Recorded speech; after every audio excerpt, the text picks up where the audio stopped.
It is the 7th of August, 1944, and somewhere south of Caen, a Churchill tank is driving straight into a ditch on purpose. The man commanding it is a sapper officer of the Royal Engineers, and his name will not appear in any newspaper. What is recorded is what his tank is about to do. It has no turret, it has no gun. What it has, folded flat along its hull, is a pair of steel ramps. The engine strains against wet clay. Diesel fumes hang in the morning air. Somewhere ahead, German mortar rounds are already falling on the crossing point, and the infantry behind him cannot move another metre without a way across. What this tank is about to do has never been asked of a vehicle before. It must drive into the obstacle, stop, and become the obstacle's solution. It must turn itself into a bridge for the tanks queued up behind it, while men still inside it wait to be driven over. In the months that followed, this single idea would save more armoured vehicles from becoming targets than any amount of extra steel plating ever could. Nobody had built anything like it before Normandy, and almost nobody remembers it now.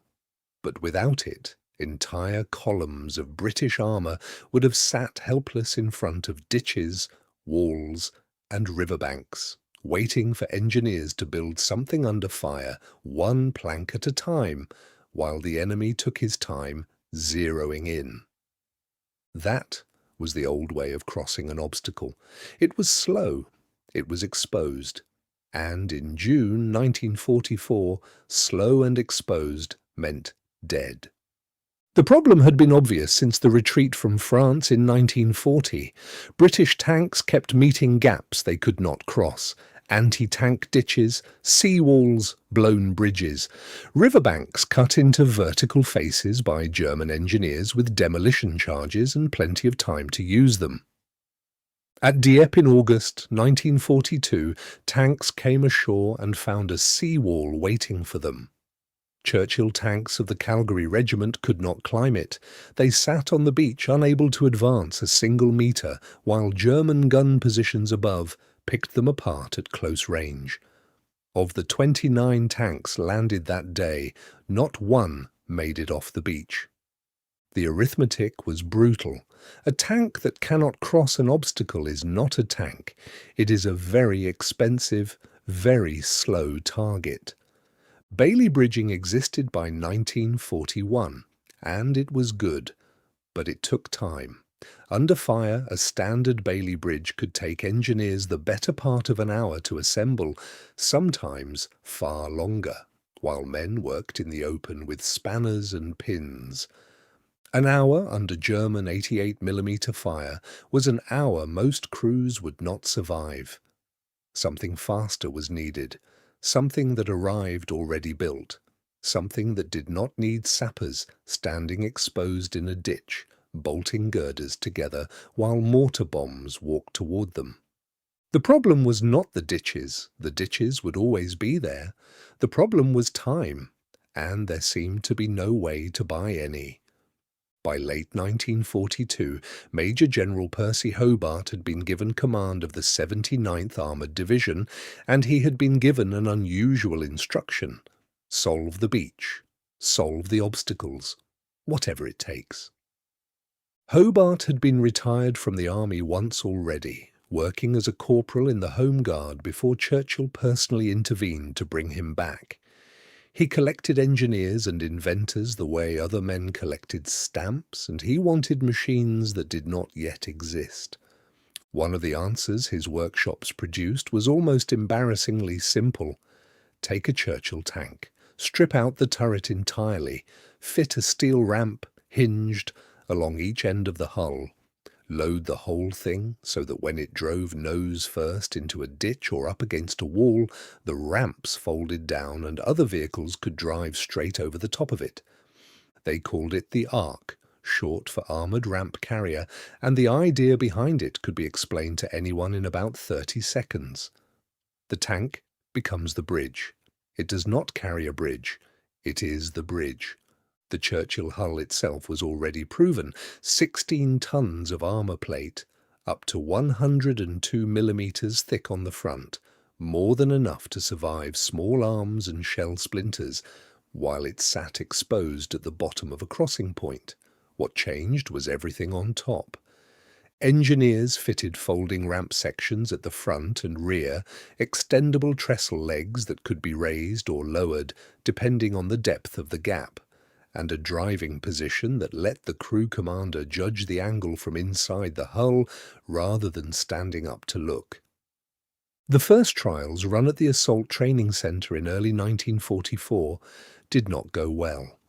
One prototype ramp buckled under the test load of a second Churchill driving over it, the hinge pins shearing clean through. Engineers stood in stunned silence. The whole concept, on paper so simple, had just failed in front of them. They went back to the workshop. Thicker steel at the hinge point, reinforced trestle legs, a wider ramp surface to spread the load. Weeks of adjustment followed, weighed against a deadline that could not move because the invasion date had already been set. Then, on a test range in Sussex, a fully loaded Churchill tank drove up the ramps of a stationary Ark, across its hull and down the far side, without a single moment of hesitation. Nobody cheered. Engineers do not cheer. They simply began writing down the numbers and started building more. If this story is new to you, a quick subscribe means you will never miss another one like it. The Ark went ashore with the 79th Armoured Division in the days after the initial Normandy landings, attached to the specialised armoured units that would become known unofficially as Hobart's Funnies. At the crossing of the Orne and later during the fighting to close the Falaise Gap in August 1944, ARKs were used to carry armour and infantry support vehicles over ditches and riverbanks that would otherwise have stopped an advance completely. Where a standard Bailey bridge might take the better part of an hour under fire, an ARK already in position could have tanks crossing within minutes. Surviving unit war diaries from Royal Engineer squadrons describe crews working the ramps under mortar fire, adjusting the trestle legs by hand while shells landed close enough to throw mud across the hull. One entry from a sapper squadron operating near the Seine in late August 1944 records simply that the crossing was completed and that casualties among the bridging party were, in the words of the diary, mercifully light. The exact number of crossings made using ARKs during the campaign in northwest Europe remains difficult to establish with precision. Many unit records from fast-moving actions in the final weeks of the war were never fully compiled, and some were lost entirely. What survives is enough to show the pattern. Wherever the advance met a ditch, a broken bridge, or a riverbank too steep to climb, an Ark could turn a stop into a pause.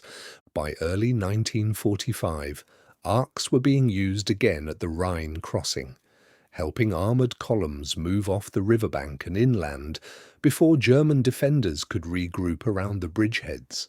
Men who had watched tanks queue helplessly at Dieppe were, less than 3 years later, driving straight over a British-built bridge that had arrived under its own power. The German army had bridging vehicles of its own. The Brückenleger 4, built on a Panzer IV chassis, could lay a rigid bridge across a gap of roughly 9 metres, a genuinely capable design on paper. But it required the crew to dismount and manually secure the bridge at both ends before it could take weight. Work that had to be done in the open, under fire, exactly where the enemy expected an advance to be attempted. The Churchill ARK needed no dismounted work at all. The crew stayed inside the hull throughout. It was slower to plan for, since engineers had to select crossing points carefully, but faster to execute once the tank was in position, and it exposed nobody standing in the open with a spanner. The Americans never adopted a direct equivalent, relying more heavily on standard Bailey and treadway bridging carried on separate transport, and on engineer battalions to build under fire in the traditional way. The Soviets, facing similarly difficult river crossings on the Eastern Front, experimented with improvised bridging tanks of their own, though none reached the scale of production or the level of battlefield use that the ARK achieved with British forces in 1944 and 1945. What can be stated with confidence is that the ARK reduced crossing times at obstacles that would otherwise have stopped an advance for the better part of an hour, and that it did so while keeping the bridging crew inside armour rather than exposed on open ground. What remains genuinely debated among historians is exactly how many separate crossings were completed, since the surviving paperwork simply does not allow for a precise figure. The psychological effect on German defenders positioned to cover expected crossing points is harder to measure, but easier to imagine. A defence plan built around the assumption that a British column would need an hour to bridge a ditch was a defence plan that no longer worked once that hour became minutes. An example of the Churchill ARK survives today at the Tank Museum in Bovington, and related equipment from the 79th Armoured Division's specialised vehicles can be seen at the Imperial War Museum in London. Visitors who walk past it rarely stop for long. It has no gun. It looks, to most eyes, like an ordinary tank that has lost its turret in an accident. But the principle behind it, that the vehicle carrying the solution should also be the solution, arriving already assembled rather than built under fire, shaped how armies thought about combat engineering for decades afterward. Modern armoured vehicle-launched bridges, still in service with militaries around the world, trace their operating logic directly back to workshops in wartime Britain that decided a tank could simply become a bridge. That test range in Sussex, where a buckled hinge once brought a project to a stop, is farmland again now. Nobody driving past it would know that an idea failed there once, was rebuilt in a matter of weeks, and went on to carry armour across the rivers of France, Belgium, and Germany. The sapper officer south of Caen on the 7th of August 1944 got his tank into position. The ramps came down. Behind him, the column that had been stopped for 20 minutes began to move again, one Churchill tank at a time, crossing a ditch that should have held them for an hour. He is not named in the reports that survive. What survives is what his tank did. It did not fire a shot that day. It did not need to. It simply became the bridge. No gun, no glory, just a ditch that stopped being a ditch.